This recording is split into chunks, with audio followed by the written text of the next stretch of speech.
ناظرین، اس وقت RMC news کی ٹیم راولپنڈی ریلوے رکشاد روڈ پر موجود ہے۔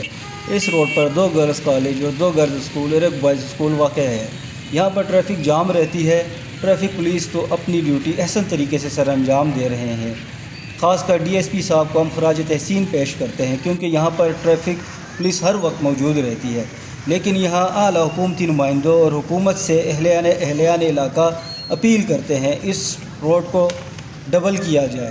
یہاں پر 2 عدد اسپتال بھی واقع ہیں اور اکثر ایمبولینس وغیرہ کا گزر بھی ہوتا ہے، اور یہاں ورکشاپ روڈ پر ڈھوگسو چوک تک ٹریفک ہر وقت جام رہتی ہے۔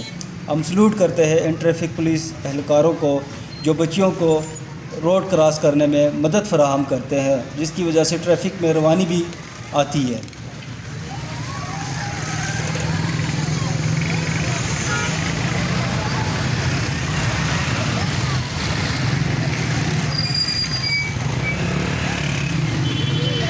نمائندہ RMC نیوز محمد زبیر، ضلع راولپنڈی۔